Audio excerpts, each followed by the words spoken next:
Bonjour à tous. D'abord, un grand plaisir de pouvoir animer cette table ronde.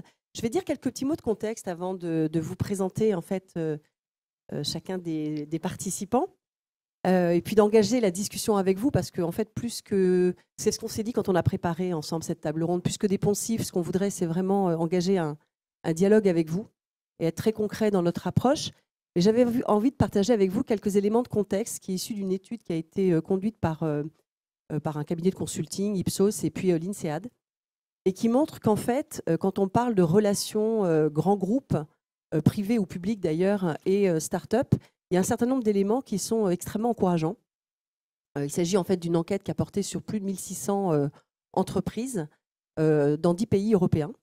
Et en fait, ce qu'il en ressort, c'est que déjà, pour 2 tiers de ces grands groupes, eh bien, en fait, travailler avec une start-up relève de la stratégie, de leur stratégie telle qu'ils la définissent à moyen et long terme. Et 3 de ces entreprises sur 4 disent avoir déjà collaboré ou être en train de collaborer avec une start-up. Et en fait, en mettant en exergue un certain nombre de facteurs qui expliquent cette évolution. Le premier, c'est qu'il y a une meilleure compréhension des grands groupes de ce qu'est une start-up et de cette nouvelle économie qui est en train d'éclore, qui existe déjà maintenant depuis un certain temps. Le deuxième élément, c'est un besoin d'innovation que nous, grands groupes, nous avons, probablement dû à l'émergence en fait, des nouvelles technologies, et puis également la data, l'intelligence artificielle. Et enfin, le troisième facteur qui est plus lié aux façons de travailler. Il semblerait que le Covid a changé de façon assez considérable nos façons de travailler, nous, grands groupes, et qu'on est plus en mesure aujourd'hui de travailler d'une façon collaborative. Et ceci s'inscrit forcément dans une démarche qui est plus appropriée pour une collaboration avec les startups.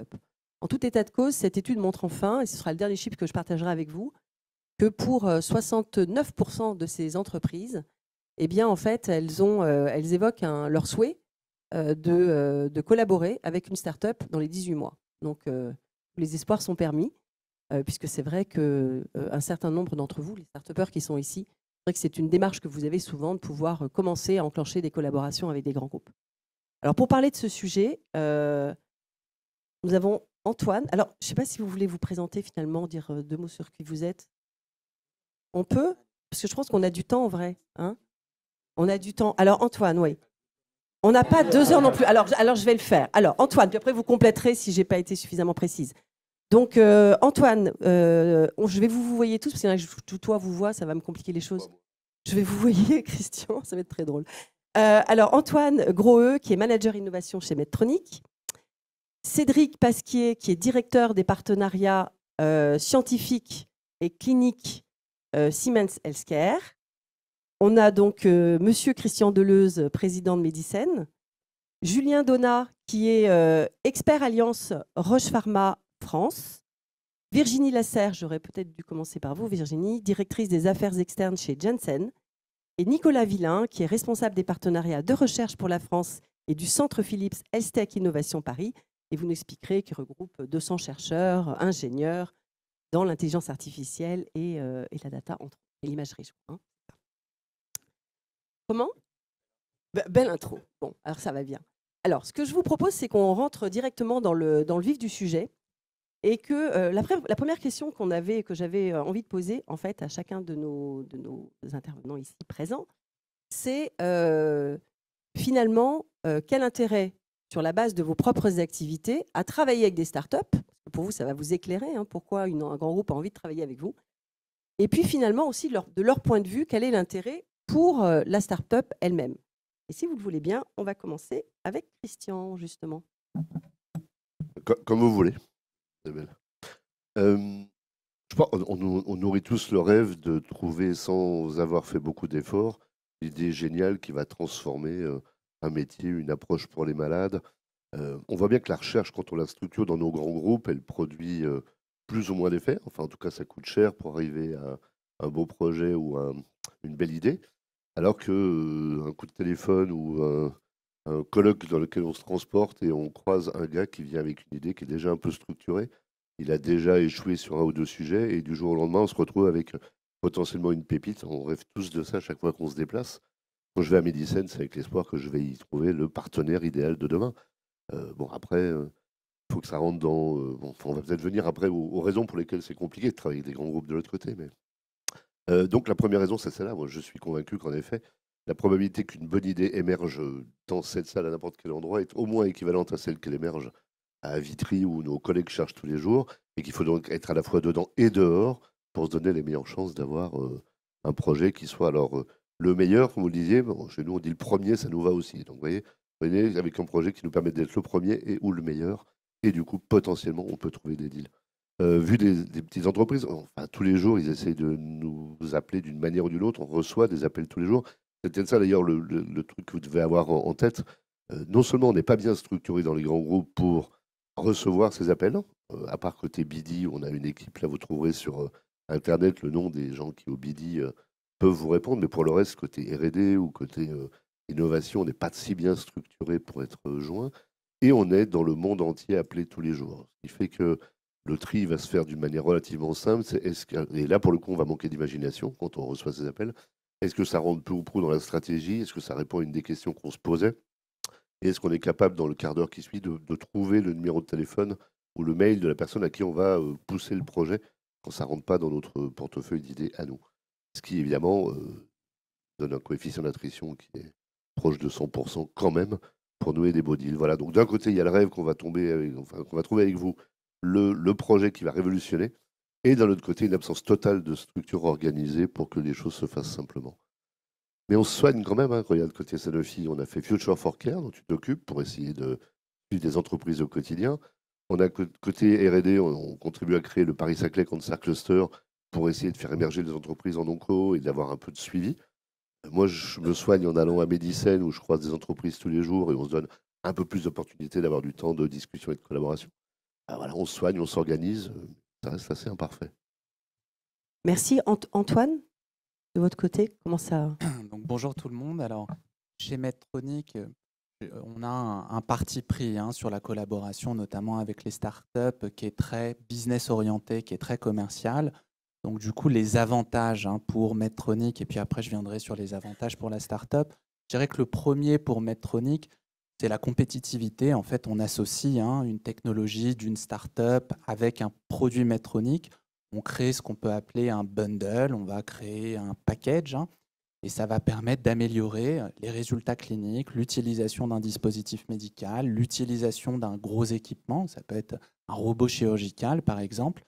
On va améliorer un parcours de soins. À la fin, il se peut qu'il y ait un patient supplémentaire au bloc opératoire et par conséquent, ça a aussi des avantages positifs pour Medtronic. Donc on le retrouve sur la compétitivité.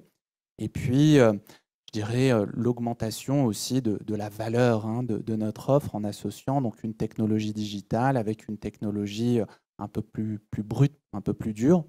Pour les startups, donc l'avantage, c'est qu'on a des modèles économiques innovants qui permettent de les intégrer dans nos contrats.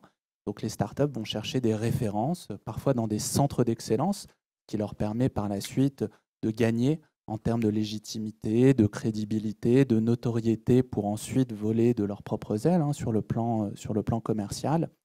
Et puis, pour la start-up, c'est aussi l'opportunité de monter à l'international, puisque quand ça marche en France, moi j'ai une casquette européenne. Très souvent, on duplique le programme qu'on a mis en place avec la start-up à l'échelle internationale. Et donc, ça lui permet de monter très vite dans d'autres pays.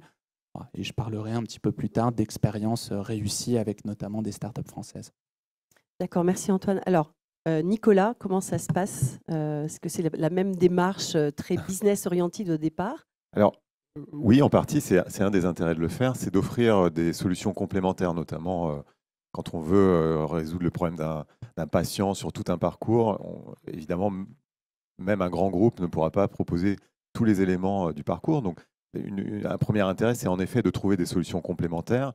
Donc, je vais parler un petit peu du domaine de l'IA, par exemple, en imagerie. Il y a aujourd'hui plus de 200 applications d'IA pour l'imagerie qui sont marquées CE ou FDA. Une richesse folle. Et dans les grands groupes, évidemment, là, on peut piocher, on peut faire des offres complémentaires. Et j'en parlerai un peu comment ça marche, est-ce que c'est bien ou pas. Mais ça vient aussi du constat qu'il y a des choses qu'on fait bien en tant que grand groupe, on peut passer à l'échelle, on peut avoir des moyens assez importants, que ce soit pour la production, pour des gros systèmes, pour, disons, l'expérience utilisateur d'un médecin, d'un patient, d'avoir quelque chose d'uniforme. Mais ce qu'on fait mal, c'est l'agilité. Donc il faut faire preuve un petit peu de modestie et d'aller chercher ailleurs les nouvelles idées. En interne, on a des chercheurs aussi, on a de la R&D, mais on a un petit peu un biais de confirmation. On se focalise un petit peu sur les mêmes technologies, sur les mêmes approches. C'est bien d'être challengé. Donc il faut être modeste. Et ce qu'on va chercher, c'est ça aussi, c'est être challengé. C'est des gens qui sont vraiment des startups qui connaissent sur le bout des doigts, qui vivent, respirent, mangent sur leur thématique, qui connaissent. Et nous, à l'inverse, on a un peu de recul, on voit comment ça peut s'étendre, se généraliser. Et c'est voilà, cette complémentarité, moi je dirais, c'est ça le plus important. Complémentarité, être un peu bousculé aussi. Hein, oui, voilà. Il faut... ça y est, ça veut le faire. Et Julien, c'est pareil chez Roche Pharma. Oui, c'est assez similaire à ce qu'ont dit mes collègues. Je pense qu'avant tout, la raison principale pour laquelle Roche va aller s'associer avec des startups, c'est pour une technologie. Une technologie tout simplement parce que il y a certains acteurs, certaines startups probablement dans cette salle qui ont des capacités que nous n'avons pas en interne et pour lesquelles il est essentiel de se positionner via un partenariat. Aussi dans des logiques un petit peu de portefeuille. Donc par exemple, je sais, Roche est assez actif dans ce qu'on appelle la pathologie digitale et développe un certain nombre d'algorithmes de lecture des lames d'anapath. Donc on développe certains algorithmes en interne, mais dans une logique de portefeuille, on va chercher à s'associer avec des entreprises qui en développent également de manière à renforcer la valeur de l'offre globale. Donc, par exemple, une entreprise israélienne qui s'appelle Ibex. Donc on va souvent y aller pour la technologie. Il y a peut-être un bénéfice de deuxième ordre qui compte aussi pour un laboratoire pharmaceutique, c'est qu'aujourd'hui, c'est de plus en plus compliqué pour un laboratoire d'avoir des conversations approfondies avec l'écosystème, avec notamment les médecins, pour différentes raisons. Et si vous voulez, l'intérêt que suscitent les partenariats avec les startups est une manière d'ouvrir certaines portes. Donc, pour caricaturer, si demain Roche s'associe avec OpenAI pour développer un produit sur la base de ChatGPT, je pense que certains délégués médicaux ont beaucoup plus de facilité à obtenir des rendez-vous avec leurs médecins. Donc ça, c'est pas la première raison pour laquelle on fait des partenariats, mais ça peut rentrer en ligne de compte dans certaines configurations. Ouais. Un impact plutôt indirect. Ce que j'entends, c'est qu'en fait, il est important pour les startups qu'elles comprennent bien le business et les portfolios des différentes entreprises. Virginie, je crois que vous êtes plutôt bien structurée chez Janssen. Oui, tout à fait. Enfin, en tout cas, on tend à l'être et à avoir effectivement une offre qui soit assez complète et monde, en fait. Et c'était aussi un sujet qui était important à aborder. Donc, Janssen, c'est la filière pharmaceutique en fait, du groupe Johnson & Johnson. C'est un groupe qui est définitivement dédié à développer, mettre à disposition des innovations thérapeutiques et qui a fait vraiment le choix stratégique de l'open innovation depuis de nombreuses années. Donc, on est vraiment convaincus de cette alliance stratégique. On parlait d'agilité, de mutualisation des expertises, de partage aussi de risques. Et c'est vraiment ce vers quoi le groupe tend. Et dans cette perspective, le groupe a souhaité vraiment avoir une structure dédiée qui s'appelle J&J Innovation, qui permet du coup d'accéder en fait à un réseau mondial, donc d'accéder à des expertises quelles qu'elles soient, scientifiques, légales, réglementaires, data scientists, enfin tout ce qu'on peut apporter effectivement au sein d'un groupe, en sachant que J&J, vous le savez, c'est pharma, mais c'est aussi medical device. Et donc, c'est, je trouve, encore plus intéressant aujourd'hui parce qu'on se rend compte que les solutions qui sont apportées, technologiques ou numériques, sont parfois à la frontière en fait, entre ces deux approches. Donc, on a cette double expertise aujourd'hui qu'on peut partager. Cette approche, en fait, aujourd'hui, elle a deux, je dirais, mécanismes elle en a plusieurs, mais il y en a deux que je voudrais saluer aujourd'hui. Le premier, c'est nos incubateurs, donc ce qu'on appelle les G-Labs, qui sont, il y en a 13 en fait dans le monde aujourd'hui, et il y en a un qui est basé en Europe, qui est basé en Suisse, non, en Belgique. Pourquoi ? Parce que on a un site historique belge en fait avec les équipes de Janssen. Et depuis la crise Covid, on s'est bien évidemment adapté à la situation, et aujourd'hui, on a la capacité d'incuber en virtuel. Et on a de plus en plus en fait, de startups françaises qui peuvent justement bénéficier de cet accompagnement, qui apporte, pareil, des infrastructures, des ressources, du mentoring, et qui permet aussi de mettre en relation parfois avec une autre structure à côté, qui est J&J DC, Development Cooperation, qui est vraiment notre propre en fait, VC. Et donc, on a aussi la possibilité de pouvoir accompagner en investissement fonds propres et capital risque en fait, un certain nombre de startups. Donc voilà, donc c'est finalement assez complet. Et juste le dernier point par rapport à ça, parce que ça, du coup, c'est des approches, vous l'avez compris, internationales. Ce qui est important pour nous en France, c'est de pouvoir justement interagir et interfacer, bien sûr, avec les équipes françaises. Donc, il y a mi-mai, on a fait un roadshow dans toute la France, en fait, aujourd'hui, justement, pour pouvoir aller à la rencontre de l'ensemble des startups. On était partenaire, d'ailleurs, avec Medicine sur la session qui était à Paris. Et l'objectif, c'était vraiment de pouvoir présenter ces différents mécanismes, mais surtout de pouvoir écouter et rencontrer en fait en one-to-one un certain nombre d'acteurs. Mais sinon, on a une équipe qui est dédiée en France, bien évidemment, à la fois sur une partie recherche et développement, puisqu'on l'a vu, ce qui est important, c'est de pouvoir accélérer dans les grands groupes la recherche fondamentale, mais également trouver des solutions pour optimiser la recherche clinique. Donc ça, c'est vraiment important. Donc on a des équipes qui sont R&D Monde, qui sont basées en France et qui sont capables en fait aujourd'hui d'interagir très très vite avec les équipes globales. Donc ça nous permet d'aller vite, mais également d'avoir des équipes dédiées en France qui accompagnent plus spécifiquement la filiale française sur des solutions autour effectivement de nos médicaments ou un certain nombre de par cœur. Et c'est pour ça qu'on est grand partenaire de Paris Santé Campus. Donc on est très heureux d'être basé ici. On a des locaux ici. On a une équipe qui est ici et qui permet justement on l'espère en tout cas, d'accélérer, de faciliter un certain nombre de contacts et d'ouvrir notre porte à toutes ces pépites qui sont en face de nous et qui ont envie de nous rencontrer. Donc, si je comprends bien, c'est un ancrage français fort et puis une ouverture sur l'international que donne la possibilité, Exactement. En fait, qui est très important, probablement. Alors, Cédric, c'est chez Siemens. Est-ce que on retrouve ces éléments ou c'est un peu différent? C'est à la fois. Non, on est sur les mêmes conclusions aujourd'hui. Ce qui est peut-être un petit peu différent, c'est que nous, on s'y est mis tardivement. En fait, c'est-à-dire qu'on a toujours beaucoup travaillé au niveau recherche académique. On a toujours eu beaucoup de collaborations avec les chercheurs académiques, ça c'était historique. Et ensuite, on était plutôt dans une croissance, enfin une recherche interne, un petit peu comme mes collègues, mais finalement, ce côté accessibilité aux startups, etc., en fait, était vraiment pas présent chez nous, quoi. Et ça a changé depuis peu, finalement, ça fait 5 ans, où on a mis en place, on se soigne un petit peu comme vous, on se soigne, on a mis en place des structures, en fait, qui permettent justement aux startups de nous approcher, et d'aider aussi, de voir comment on peut travailler ensemble avec une approche, là où je rejoins, hein, c'est que la première approche quand même qui est la plus simple à mettre en œuvre, c'est l'approche commerciale, hein. C'est-à-dire qu'en complément de nos offres, hein, c'est vraiment c'est la porte d'entrée initiale.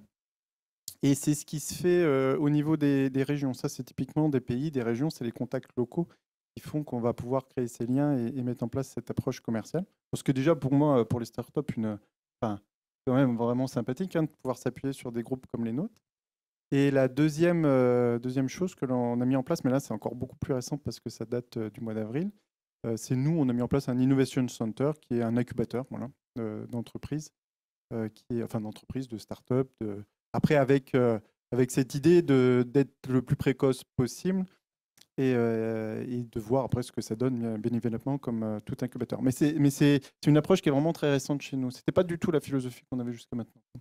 Merci. Donc, on s'organise en fait. On s'organise. Donc, on s'organise pour travailler avec vous, les start-upers qui sont dans la salle. Et peut-être on va passer à quelque chose de très concret maintenant. C'est de se dire, c'est finalement, est-ce qu'on a eu des succès avec certaines start-up? Alors là, on va pouvoir les citer, mais aussi des échecs, parce que je pense que ça peut être intéressant pour vous de comprendre, d'abord pour nous, qu'est-ce que c'est que ça ne marche pas avec une start-up, concrètement, et aussi ce qu'on en apprend. Et on va commencer avec Virginie.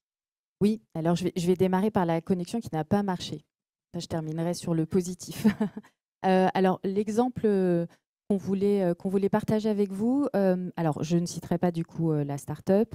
C'est une start-up avec laquelle on échangeait depuis un certain temps, je dirais, poser une solution de pseudomisation, anonymisation.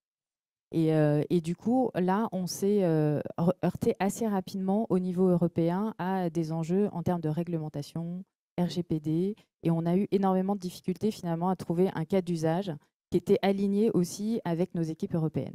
Et donc le point d'attention, en tout cas nous, notre key learning de ça, c'est que selon l'usage de la donnée en fait qu'on fera, et en l'occurrence on est un groupe américain et donc du coup on a aussi on doit être attentif en fait bien évidemment à la façon dont on va ou pas pouvoir exporter les données parce que c'est un sujet.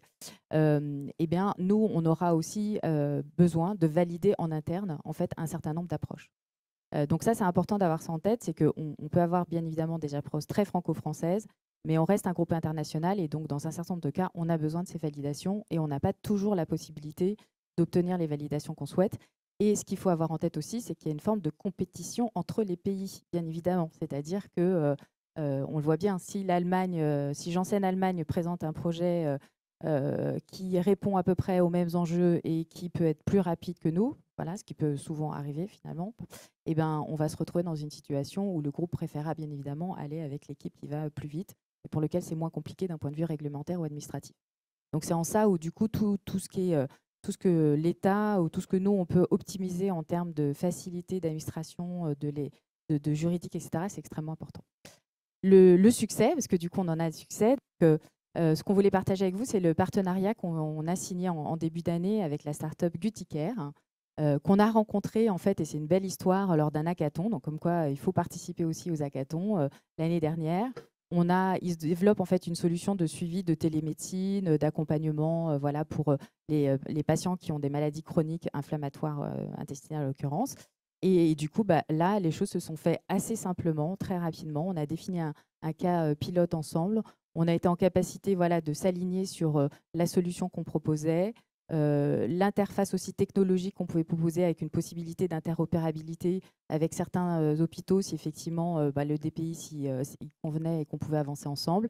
Et donc, on a signé finalement, je dirais, assez rapidement. Et depuis le début de l'année, on a déjà 10 contrats en fait, et 9 implémentations qui sont concrètes. Voilà, donc ça, c'est extrêmement concret. Et dernier point, j'en profite, je voulais parler des G-Labs une dernière fois parce qu'on pourrait croire que c'est un peu loin, la Belgique, mais non, on a vraiment une start-up qui s'appelle Tabor Pharmaceutical qui a vraiment accepté en fait, de rejoindre les G-Labs en virtuel. Et ce que je voulais dire, et ce qui est peut-être intéressant aussi pour vous, c'est que c'est non-binding. C'est-à-dire que vous postulez de façon spontanée en fait, aujourd'hui au G-Lab, ça dépend de vous. C'est vraiment la valeur et l'innovation en fait, du produit qui sera évaluée, mais vous n'avez pas à mettre en place en fait, un partenariat spécifique avec J&J.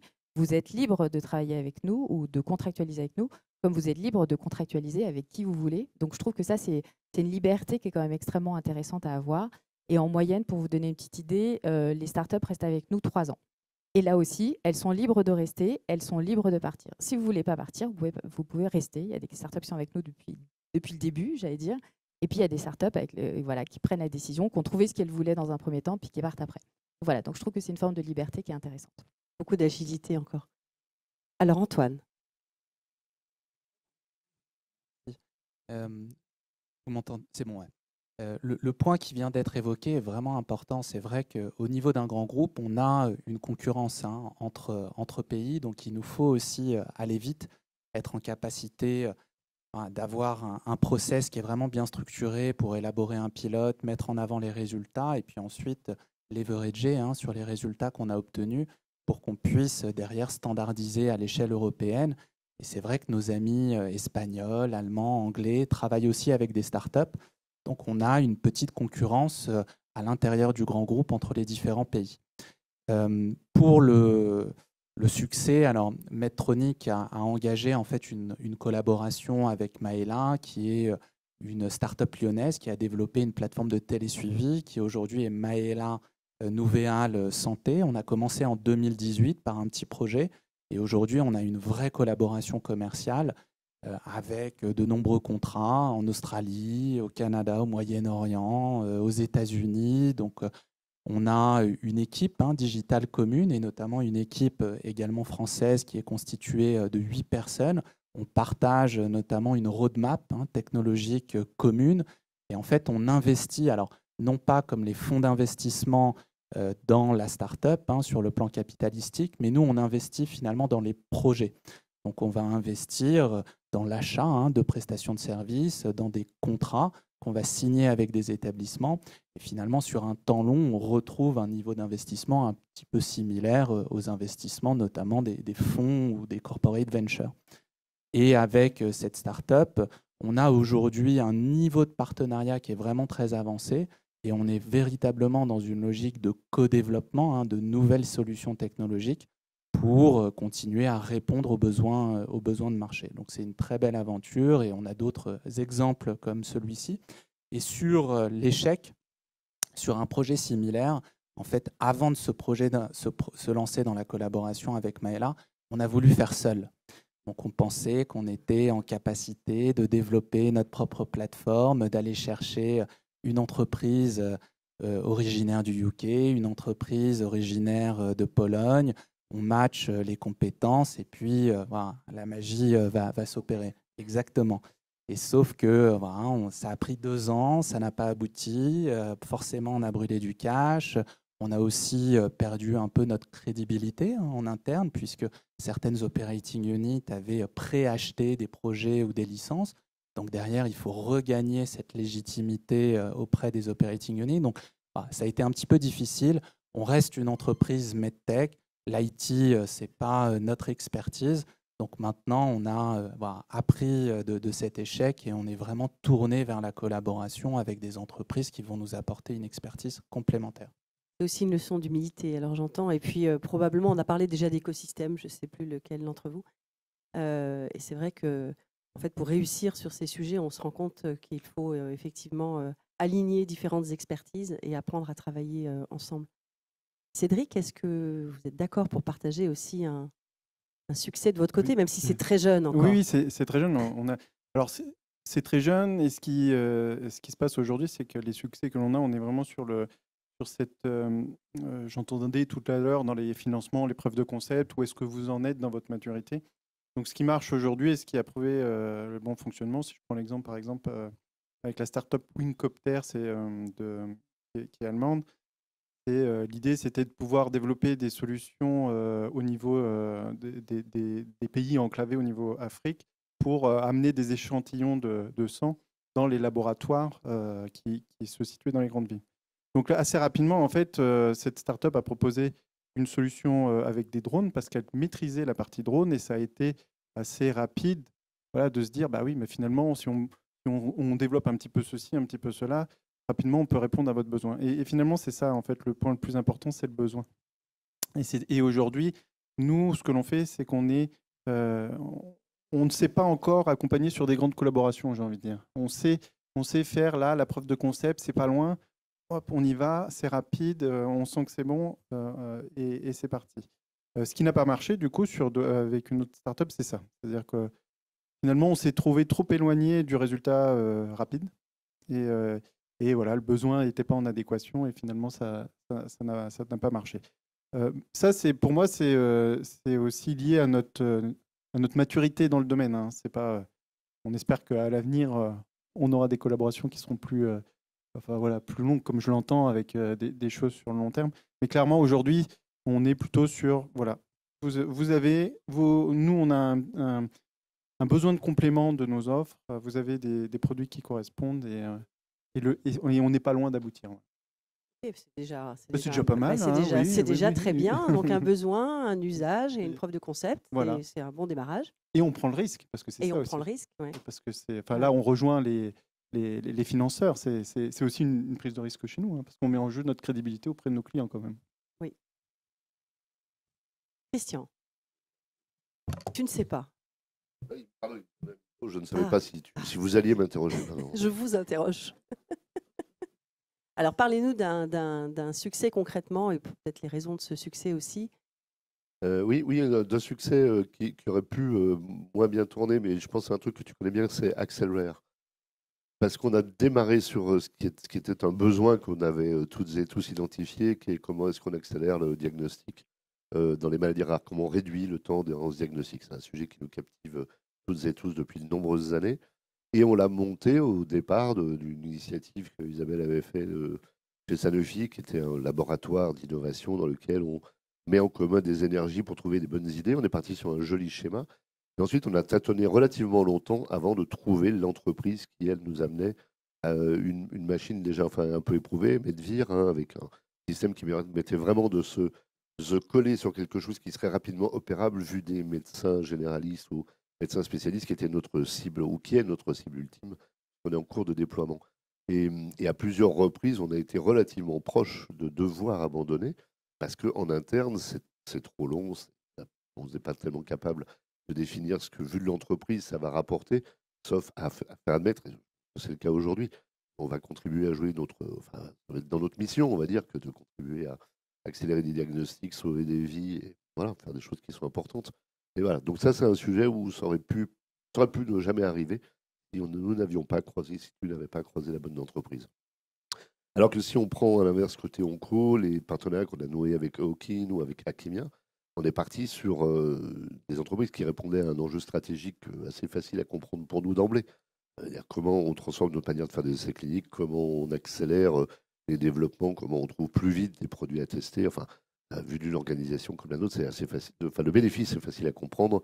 Du coup, le risque est bien plus facile à faire prendre. Et aujourd'hui, ça fonctionne. Et avant de rendre le micro, j'en profite quand même pour faire la promotion de Medicine, parce que par rapport à un certain nombre des sujets qui ont été abordés dans la première comme dans la deuxième table ronde, les pôles, c'est clairement fait pour vous aider à trouver votre chemin dans le dispositif.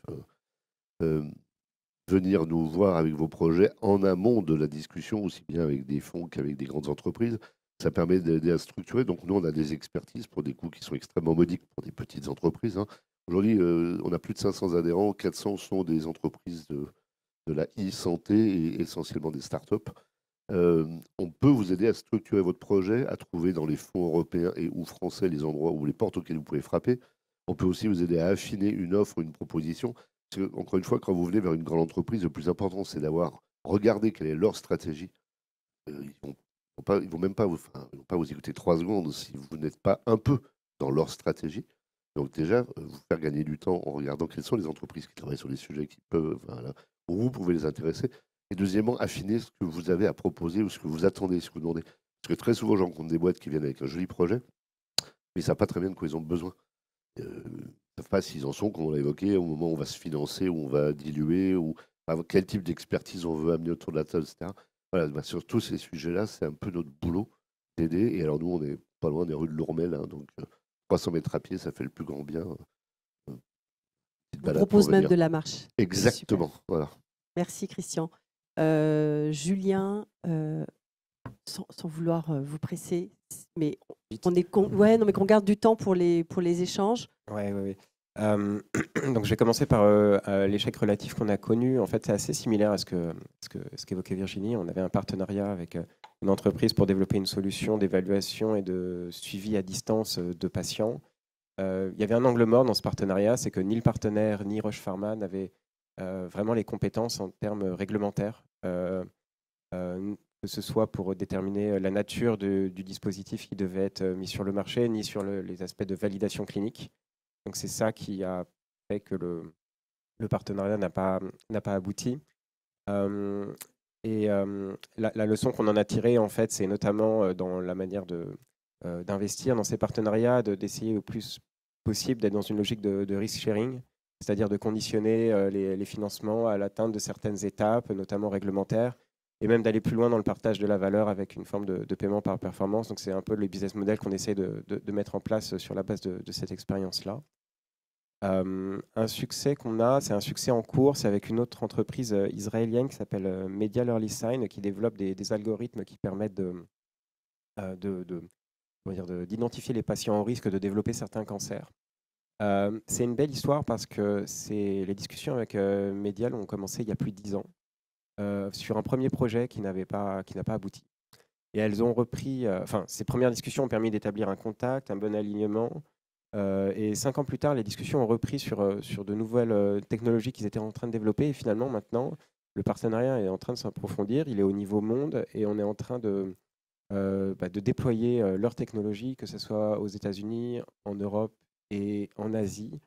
Et là, je pense que l'ingrédient essentiel de la réussite de ce partenariat, c'est la très très bonne division des tâches entre les deux partenaires, dans le sens où Medial est très expert, très scientifique. Ils se concentrent sur leur cœur de métier, tandis que Roche, lui, peut amener d'autres capacités.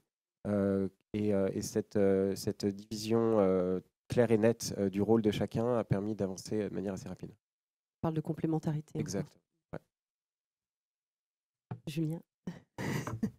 Je serai le dernier, je vais être très court, hein. Je ne vais pas prendre beaucoup d'exemples. Je pense que le plus important dans les exemples, c'est les leçons à tirer. Donc je vais prendre d'abord une première leçon à tirer d'un échec, c'est quand, je pense, le business model ou le retour, disons, de valeur est un peu indirect pour l'entreprise concernée, le grand groupe concerné. Ça peut être très intéressant. On avait démarré avec une start-up dans le domaine de l'impression 3D. dans le domaine de l'interventionnel, où il y avait à la fois le rôle de l'imagerie, le rôle des dispositifs implantables. C'était très intéressant, à niveau technologique, la proposition de valeur aussi. On avait fait avec eux un programme d'accélération, mais quand on a creusé un petit peu plus, on a trouvé qu'il y avait un meilleur business model pour eux de s'adresser directement, par exemple, aux fabricants de dispositifs implantables et pas à l'imagerie. Donc voilà, ça peut être ça, donc vraiment bien creuser. Tout ce qui est bénéfice un peu indirect, que ce soit du côté medtech, pharma ou remboursement, enfin, si c'est trop indirect, voilà, ça peut être intéressant, ça peut être très fort, mais voilà, il faut qu'il y ait un modèle, je pense, très direct pour que ça marche. Et aussi un niveau de maturité, on est un peu frileux, on ne part pas de quelque chose qui est trop loin. Et dans ce qui marche, c'est justement quand c'est vraiment complémentaire, hein, je pense que ça, on l'a déjà dit. Donc quand on veut le faire en interne, j'ai déjà parlé des applications d'IA pour la radiologie. C'est un boom, on va en faire nous-mêmes, mais à la vitesse des grands groupes, voilà, on va sortir 1 ou 2 applications par an. Il y en a 200, bon, je laisse faire le calcul. Donc, en combien de temps on peut proposer une solution qui, pour nos clients, les radiologues, qui pour le patient lui donne toutes les chances? On l'a fait grâce à une start-up. Donc, au départ, on a un petit peu investi, on a dit on va le faire un peu nous-mêmes. Ils sont déjà implantés en France, on va faire on va les accompagner commercialement. Et au final, on s'est dit, bon, c'est la meilleure solution de travailler complètement avec eux. On leur confie cette partie-là, d'avoir une marketplace qui donne accès à toutes les applis de toutes les startups qui veulent entrer sur la marketplace. Et nous, on va travailler plutôt sur l'interface avec l'utilisateur. On a disons, le PACS qui est l'outil principal des radiologues. Donc, on a travaillé avec eux plutôt sur l'interface, les API, l'intégration des retours de l'IA dans le PACS, comment visualiser, comment, etc. Et on continue avec eux, on a des projets.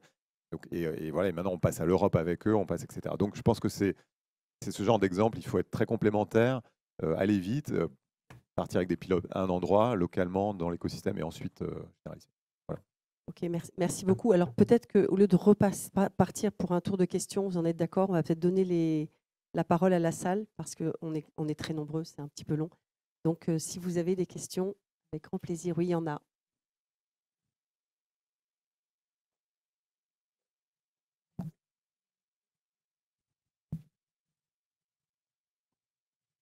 Alors, merci pour cette table ronde qui représente une belle diversité au sens des niveaux d'innovation externe. Si j'ai bien compris, il y a de l'innovation externe de filiales, régionales et de sièges. Mais pour les entrepreneurs dans la salle, c'est un petit peu compliqué de savoir pour quel genre de projet on va voir quel niveau d'innovation externe. Est-ce que vous pouvez en discuter un petit peu, savoir qui aller voir pourquoi? Qui allait voir, c'est ressorti pas mal en plus dans nos échanges. Donc, qui veut prendre Oui, je veux bien répondre à cette question. Enfin, c'est clair que j'ai envie de dire, mais même pour nous en interne, c'est compliqué des fois de trouver la bonne personne, hein, qu'on soit bien clair, hein, quand on est dans des groupes comme les nôtres. Mais en tout cas, ce qui marche et ce que nous on a constaté, c'est que la première approche est locale. En fait. Voilà, c'est dans les pays, c'est ceux qui connaissent ces entreprises. Et cette première approche, elle est là. Donc, c'est ce qu'on essaye de développer chez Siemens. Oui, non, de toute façon, il faut des sponsors. Le premier interlocuteur que vous trouvez, si vous le connaissez, c'est très bien. S'il est aux États-Unis, parfait, prenez-le. Mais dans tous les cas, il vous faut un sponsor. Il vous faut un gars qui va croire à votre projet et qui ensuite va le guider, l'accompagner pour frapper aux bonnes portes. Si vous n'avez pas de sponsor, à mon avis, c'est un méandre. Voilà, très compliqué. Ouais, peut-être qu'il y a des différences. Il y a aussi peut-être des différences selon nos business, mais si je prends l'exemple du médicament, je pense que ça dépend vraiment dans quel contexte se fait le partenariat. À quel moment du cycle de vie du produit, d'un point de vue pharma, on se situe, notamment dès qu'on touche à la R&D. Je sais que Roche a des partenariats avec certaines startups, notamment françaises, au niveau de la R&D. Je ne parle pas de biotech, hein, mais vraiment de health tech, typiquement pour intégrer des endpoints digitaux dans certaines études cliniques. À ce moment-là, le point de contact, il est international et de manière très claire, puisque certes, le tout premier contact peut se faire au niveau régional ou local, mais la discussion, la contractualisation, le partenariat sera à une échelle mondiale. Quand on est sur des sujets qui sont plus post-commercialisation, à ce moment-là, effectivement, il peut y avoir une logique, je dirais, locale, régionale, mais peut-être un message pour les startups. À un moment ou à un autre, vous aurez affaire à des décideurs qui ont un périmètre de décision qui est international, donc c'est quelque chose auquel il faut être préparé. Avoir réfléchi à une éventuelle expansion géographique, c'est intéressant d'avoir ce genre d'éléments en tête puisqu'on parlait de compétition entre pays, c'est aussi une compétition entre les solutions et celles qui ont une dimension à s'exporter, une propension à s'exporter seront probablement favorisées. Après, il faut le voir comme une chance. Je pense qu'en plus, on a un écosystème en France qui est, je pense, de regarder de manière de plus en plus près par les groupes internationaux. Là, j'étais à Bâle en début de semaine et notamment, on m'a pas mal parlé de la prise en charge anticipée donc, dans la télésurveillance qui fait parler. Je pense qu'il faut capitaliser là-dessus et oui, s'exporter autant que possible.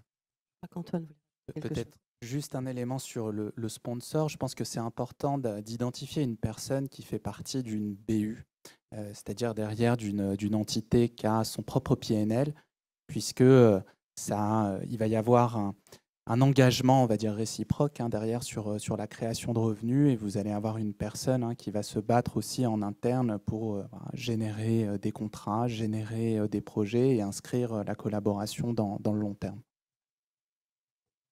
Alors, je vais me permettre d'apporter un autre éclairage. Alors, pour le coup, nous, je vous engage vraiment plutôt à connecter avec les équipes affaires externes ou les équipes Open Innovation. Les équipes business, elles sont très orientées, je dirais, sur un livrable qui est assez court terme. Je dis, on a besoin de les avoir avec nous. La question, elle n'est pas là, et de s'assurer que ce qu'on propose, en fait, c'est en lien avec un business. Mais ce qu'on développe, en fait, aujourd'hui, c'est quand même un peu plus moyen-long terme. Enfin, ça risque parfois d'être un peu plus moyen-long terme. Et donc là, il faut parfois qu'on aille, je dirais, engager d'autres typologies d'acteurs. Voilà. Mais dans un premier temps, moi, je partage totalement. C'est les équipes locales qu'il faut cibler. Nous, c'est notre responsabilité après de vous mettre en relation avec la bonne personne, que ce soit au niveau régional ou au niveau global, et quelles que soient les fonctions R&D, commerciales, légales, etc. Ça, c'est vraiment notre business.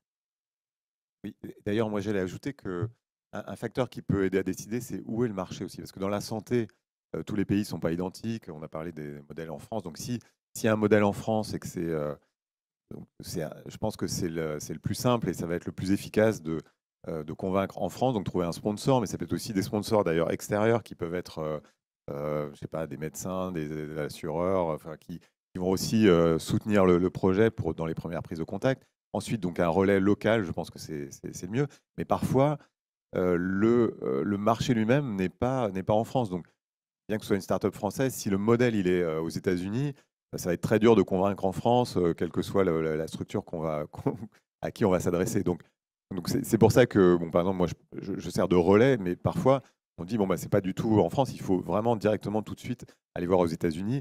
Et bon, l'exemple récent dont j'ai parlé, de Cardiologues, qui était une start-up qui nous a rejoint, là, cette fois, c'est une acquisition, c'est différent, mais son marché, c'était aux États-Unis, et le contact avec Philips s'est fait d'abord aux États-Unis sur ce marché-là. Et ensuite, bon, ils sont en France, donc maintenant, ils ont rejoint en France. Mais voilà, donc, où est le marché, le modèle, et ça joue beaucoup aussi. Bon, désolé, il n'y a pas un schéma. Donc, c'est une bonne compréhension de l'entreprise à laquelle vous allez taper à la porte. Mais en revanche, ce que je retiens, c'est avoir à un moment donné, bien sûr, le contact local, mais avoir un sponsor probablement à un bon niveau dans l'organisation pour pouvoir ensuite imaginer et pouvoir scaler en fait vos solutions, très probablement. Et pas rester au stade du POC ou de l'expérimentation. Il y avait d'autres questions, monsieur. Bonjour, Yoann Farouz. Donc je suis aussi grande boîte pharma, côté R&D. Et le constat que j'ai pu faire en interne, c'est plus que le partnering est parfois souvent tourné beaucoup vers l'extérieur et sans que ce soit toujours communiquer avec ce qui est en interne. Et donc ça peut créer... Vous avez parlé des compétitions entre pays. Il y a aussi du coup, la concurrence entre les startups et la recherche interne. J'aimerais savoir si, en plus de tous les modèles que vous avez évoqués, donc il n'y a pas un modèle, il y aurait des nouveaux modèles à mettre en place où la R&D serait vraiment encore plus main dans la main avec les startups, plutôt que juste incuber une startup, avoir des chercheurs qui vont dans la startup, ou éventuellement pour réduire la compétition entre les pays, puisqu'on parle de santé, de données de santé. On se dit qu'il y a quand même un gros enjeu de standardisation après quand on veut faire des analyses rigoureuses. Est-ce que les grands groupes seraient en mesure de créer des synergies de start-up interpays pour maximiser l'impact de ces données de santé? Je vais faire une réponse très rapide. Bon, des synergies entre pays, justement, pour avoir une offre complémentaire, oui, ça c'est une très bonne idée. Entre les startups, je veux dire. Oui, même un réseau, en fait, on parle de ça, on participe souvent à des clusters qui sont en France, mais qui ont des relais dans différents pays, des labs d'innovation dans différents pays pour justement aussi mettre en relation parfois les startups. Donc ça peut se faire. Alors je sais pas, c'est plus ou moins développé. Mais moi, je vais faire une réponse un peu provocante sur la première partie. Mélanger la R&D, à mon avis, c'est très compliqué. Ça pose plein de problèmes de propriété intellectuelle. Donc des échanges comme ça entre les chercheurs, oui, mais vraiment travailler ensemble. Je pense qu'il faut être très très clair sur la séparation. C'est pour ça que j'ai parlé d'interface.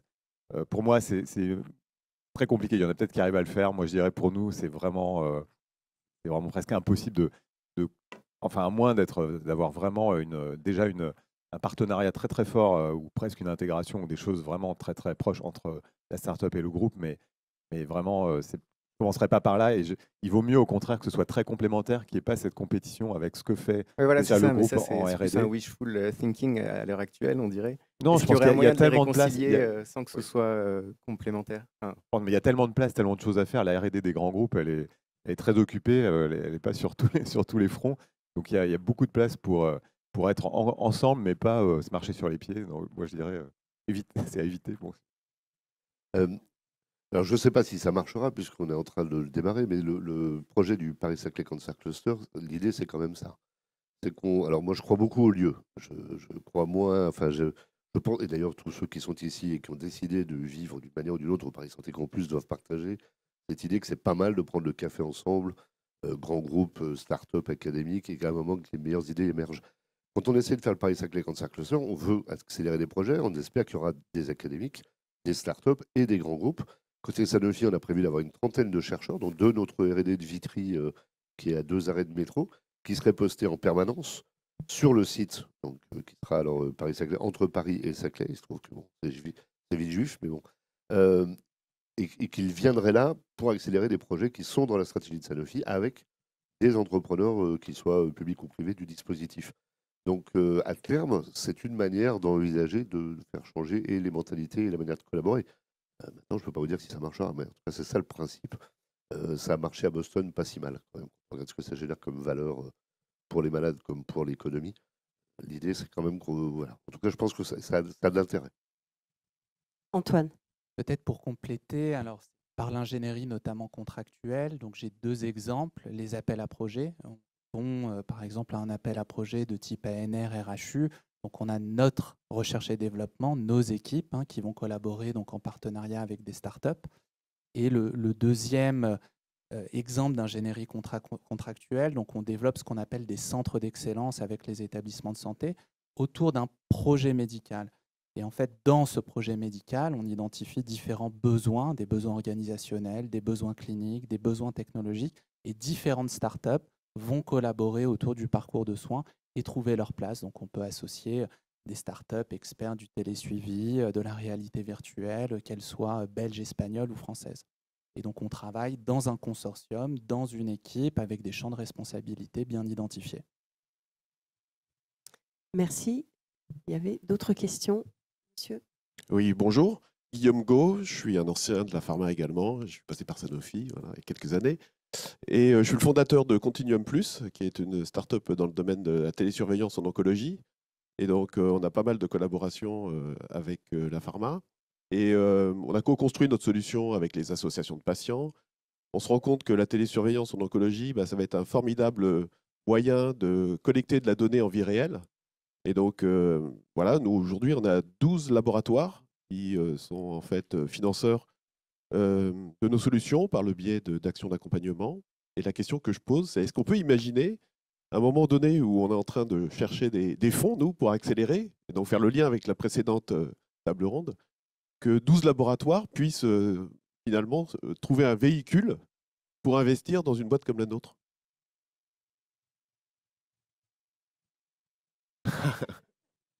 Alors Mais enfin, je ne me rappelle plus comment ça s'appelait, mais il me semble que ça existait il y a 6-7 ans et que le LEB notamment était à l'organisation d'un fonds dans lequel un certain nombre de gros labos avaient mutualisé.